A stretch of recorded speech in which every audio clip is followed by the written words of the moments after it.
Salut Jeff. Salut Pierre, Tine, ta santé? Dis, je t'ai ramené, tu sais, le bouquin dont on avait parlé, là. Donc tu vas voir, ça date pas d'hier, hein. Et ce qui est sympa, il y a plein d'illustrations, tu vois, couleurs, noir et blanc, tout ça, quoi. À mon avis, ça a sa place dans le musée, enfin tu regarderas. C'est un drôle de truc, hein, mais bon. Ah bah tu parles d'un drôle de truc, la nuit passée, il m'est arrivé une drôle d'affaire. Drôle d'affaire. Et oui, j'ai rêvé. Et je me suis retrouvé sur un chariot, et une belle jeune fille qui conduisait le chariot, assez sympa, hein, et de fil en aiguille, tu devineras jamais où elle m'a emmené. Je n'ose pas trop l'imaginer, mais vas-y. Ouais. Elle m'a déposé au pied du moulin.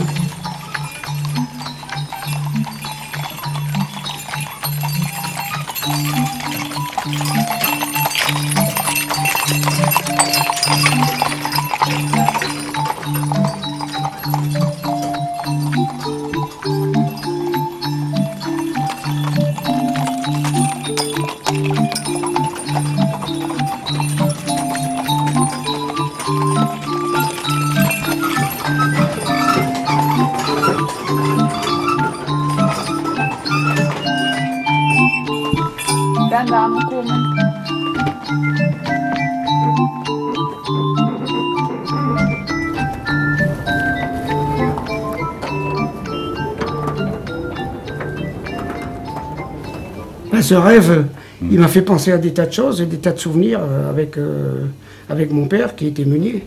Ce qu'il faudrait, c'est de trouver quelqu'un qui a bien connu ton père pendant l'activité, et puis en parler avec lui, quoi. Ben, il y a André qui l'a bien connu. Moi, j'ai connu Michel, donc en 1937. Mais il était ici 1 an avant qu'il s'est marié. Donc, il s'est marié en 1938. Il a eu 2 garçons et une fille. J'ai quitté la brasserie pour aller en ferme.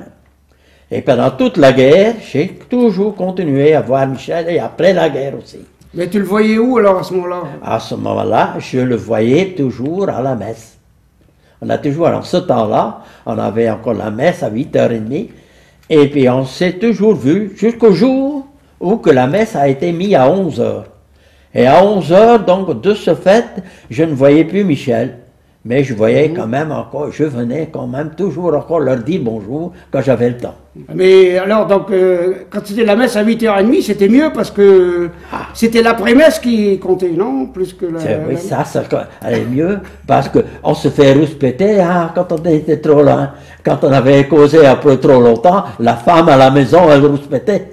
Ouais, mais tu causais pas avec le curé quand même? Non, c'était au café. On parlait plus au café qu'au curé. Hein. On était plus longtemps au café qu'on était au curé. Mais là, au café, là, qu'est-ce que tu faisais là? Tu racontais le compte un peu de tout. Hein. Mais un touche café? Un touche café avec un cognac et un genièvre. Et alors, c'était chacun son tour. On en était 6, on a payé toujours à 2. Alors, 2? Pourquoi à 2? Ben, pour que c'était la somme n'était pas si grande. Ah ouais, d'accord. Alors Michel, il voyait, il regardait ses copains et il commençait à rire et dit hey, André, celui-là, il va pas être là un dimanche, c'est son tour de payer. Et ça se passait où ça alors quand Au soleil. Ah ouais. Le soleil, c'était donc le bistrot, hein, le café. Hein, le bistrot, ouais. Il y a beaucoup de gens qui passaient beaucoup plus de temps au soleil qu'à l'église. C'était les derniers pour entrer à l'église, les premiers pour sortir. Alors maintenant, tu sais pas qu'est-ce que je fais pour tâcher de faire. Dans l'ancien temps, hein, dans l'ancien temps, les fermiers, ils avaient donc signé des bails de 9 ans. Ah oui. Mais le notaire a trouvé des bails de 9 ans, que ça a duré longtemps pour ramasser des sous. Donc, mais les bails sont maintenant tous les 3 ans. Hein. Ah oui. Alors cette année, j'ai fait un nouveau bail. Tous les ans, depuis 2006 que j'ai perdu mon épouse, j'ai fait des bails avec le bon Dieu. Alors, des bails de 3 ans. Avec le bon Dieu? Ah oui, hein. Mais il me faut toujours 2 témoins. Alors, comme ça, alors cette année, en 2012, j'ai fait un nouveau bail. Jusqu'à 2015? Oui, jusqu'à 2015. Et j'ai tâché que le bon Dieu me laisse tranquille. Hein, parce que j'ai une main qui est tout à fait affirme, regardez. Ah ouais. Mais le bon Dieu m'a laissé 2, tu vois, 2, et puis j'ai un stylo spécial, et puis je prends celui-là, je dis, toi tu dois être là, tu vois, et il prend mon stylo, et j'essaie d'écrire mon livre. Ah ouais. Je suis en train de faire un livre de tout ce que j'ai fait dans ma vie. Oui, ah ouais. Et comment j'ai trouvé ma femme. Oh ouais, mais ça, ça c'est une autre histoire. Hein. C'est toute une histoire.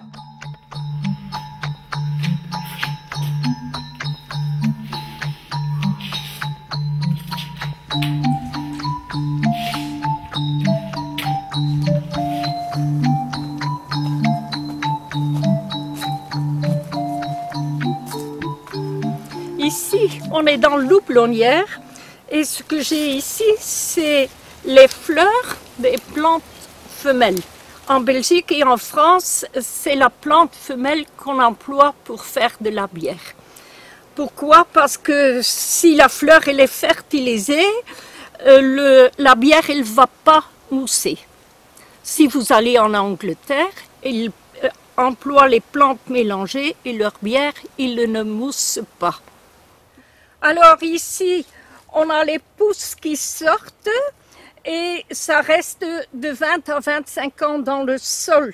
Et ça pousse sur un fil de fer, 6,50 m de haut, au moins 10 cm par jour. Et c'est au 1er septembre ou au 15 septembre que c'est cueilli. Ah ben Pierre, au fait, le père, il n'était pas seulement meunier, Ouais, mais il était également cultivateur. exact. Ouais. Il avait une dizaine d'hectares et il faisait tout avec un cheval. C'est marrant parce que regarde au musée, on n'a pas de cheval, il y a que des tracteurs. Ouais, mais ça c'est un peu l'évolution technique. Hein. Puis il y a toutes sortes de tracteurs là dans le musée. Et il y a également deux personnes qui ont bien connu ces tracteurs. On a Joseph qui était le mécanicien, qui réparait les tracteurs, et Michel qui les conduisait.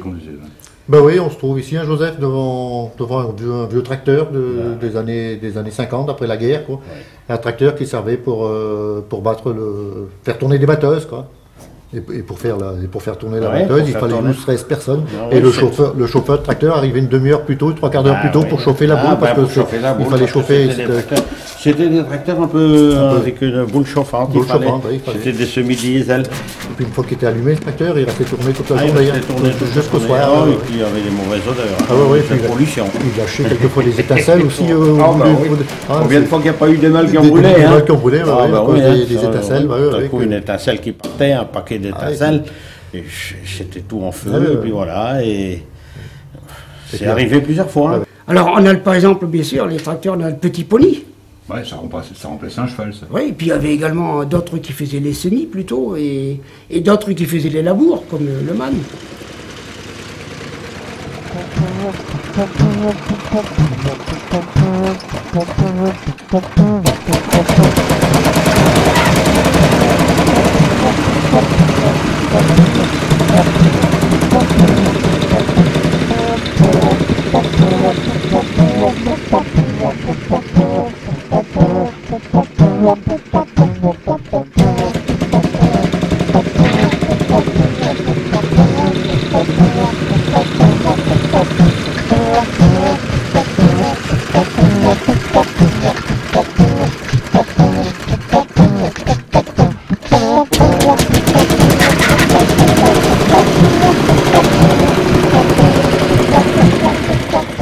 Tu vois, au niveau du musée, il y a quelque chose qui est très bien aussi, c'est qu'au fil du temps, on a accumulé, on continue d'ailleurs d'accumuler des machines comme les batteuses, les outils qui étaient des attractions animales, des choses comme ça. Finalement, avec les petits moteurs électriques, il n'y a plus besoin de mettre en œuvre tout un bazar avec les machines à vapeur et tout ça. Bon, elles sont maintenant autonomes. Oui, ça c'est le début de l'ère industrielle. Hein, les machines qui étaient entraînées par un train de poule. Ça c'est assez classique. Hein. Et ce qu'il y a aussi dans une partie du musée, c'est tout ce qui est tiré par le cheval encore. Oui. Hein, tout le matériel, les chariots, les herses. Ouais. C'est un voyage dans le temps. Et le coin très intéressant aussi, c'est on montre comment on transforme le lin.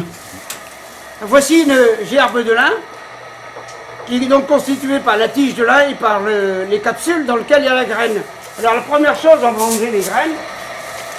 On va taper dessus comme ça pour enlever les graines. Ou alors on va le mettre dans le moulin à mailler. Donc deuxième méthode pour enlever les graines. Et après on va s'occuper de la tige. on va transformer la tige. Là, la tige, elle tient bien droite parce qu'il y a du bois dedans.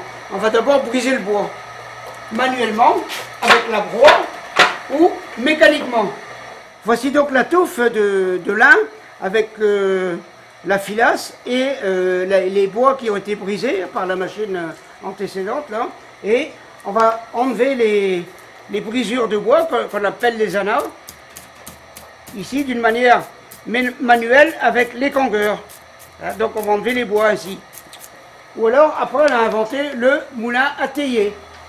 Et ainsi ça va se faire d'une manière mécanique pour enlever les bois. Ensuite on va avoir de la filasse qui est exempte de bois.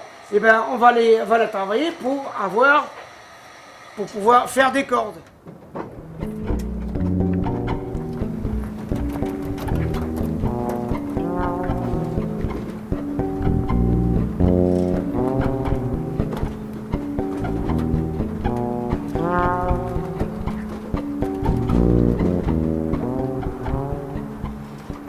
La famille Marquet est une famille de meuniers depuis 4 générations. Mon grand-père, mon arrière-grand-père, mon arrière-grand-père étaient en Belgique, dans un moulin en Belgique à côté de l'eau. Et mon père est arrivé ici en 1938 et a repris le Steenmolen.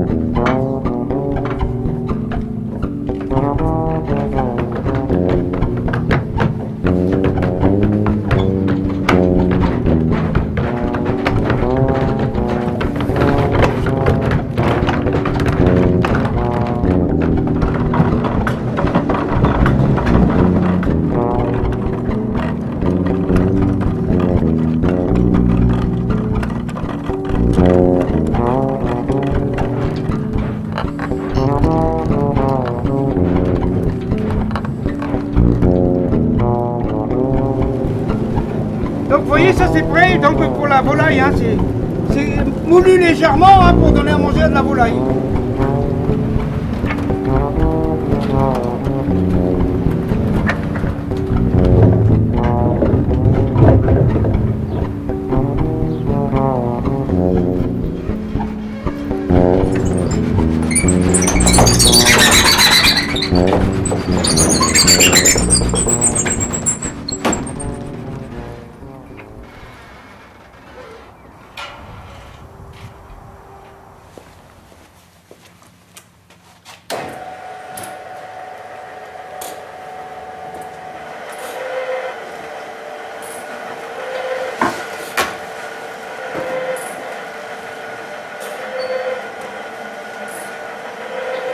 Donc nous voici dans ce qui a remplacé le moulin à vent, donc il s'agit d'une minoterie et dans lequel il y a les divers appareils qui permettent donc d'écraser le blé pour faire de la farine. Les appareils ce sont des convertisseurs, ce sont tout simplement des cylindres en fonte qui ont remplacé donc les meules et qui vont donc écraser le blé d'une manière nettement plus rapide et on va obtenir ainsi 250 kg de farine à l'heure. L'inconvénient un peu, c'est que ça chauffe beaucoup plus. Hein. La farine va donc sortir de là à 50-60 degrés, même un peu plus encore en été. Et la farine est donc refroidie dans les courroies à godet. Et elle va venir ici au niveau, on appelle ça des planchistères. Et ce n'est plus une éblouterie, hein, c'est plus un tambour qu'un billet de tissu. Ce sont tous des tamis, comme ça, comme on voit ici. Et c'est tellement fin que la farine, elle va coller un peu, elle va rester collée sur le tissu. Et on va donc la décoller ou balayer avec une brosse comme ça qui va faire le tour à chaque fois. Ce tamis, il est auto-nettoyé par la brosse qui va avancer par secousse ici, comme vous pouvez le voir. Et ainsi, la farine, elle pourra passer plus facilement au travers du tissu, et comme on peut le voir là. Et en dessous, bien sûr, on va voir de la farine blanche. Ici, nous sommes donc à l'intérieur du musée rural flamand, et qui était également à l'origine une porcherie que j'ai donc transformée pour illustrer un peu la vie du temps passé. dans les Flandres. Alors Léa, c'est la première manière de laver le linge. C'est la planche et la brosse. On frottait le linge avec le savon et la brosse. Après, on a bouillé le linge et avec la pince, on la prenait et on mettait dans la machine ici. Et on a tourné ça à la main. Et ça le nettoyait. Ça lavait le linge. Alors ici, on a la lessiveuse et au gros bouillon, ça faisait bouger le linge. Ça, c'est arrivé après ou C'est en même temps? après. Ah oui. C'est après ça. Oui. Et après, on a eu l'essoreuse. Ça, c'est pour tordre le linge Ouais. On tournait avec. Ouais. à la main. T'as vu, Léa, c'est avant. Ouais. Et toi, t'as connu tout ça? Oui, oui. Bah, dis donc. C'est mieux les machines à laver qui tournent. C'est mieux la machine avec un petit bouton. Voilà. Ben Pierre, tout ça, ça me donne des idées. Je voudrais bien faire revivre mes parents. Revivre tes parents. Attends, c'est côté Frankenstein qui... Mais non, plus simple que ça. Je les ferais faire par Bruno, qui fait des Ah automates. ouais, Gigoto, ouais. Et il me ferait ça d'après des photos. À ce moment-là, il faut aller jusqu'au bout. Il faut les remettre dans leur maison. Ah ben c'est une bonne idée ça. Raymond, il y a du monde. Là, eh ben, suffit pas de m'embêter, hein. Tu vois un coup? Mais, arrêtez de me regarder comme ça. Je vais faire des mal de ma mère.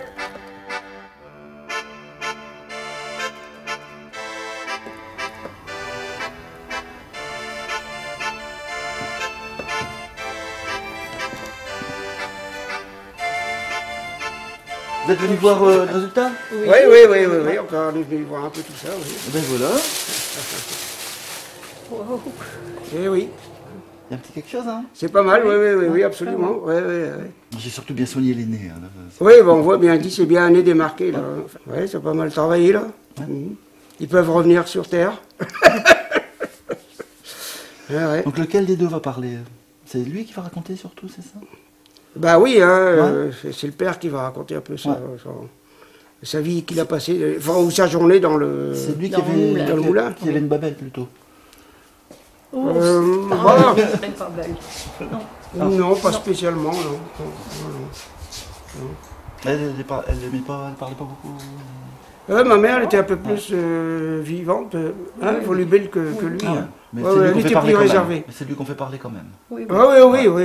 D'accord. Bah oui. Et elle, du crochet, hein, c'est ça? Ouais, Oui, ouais, c'est ouais, là-dessus. ouais, ouais.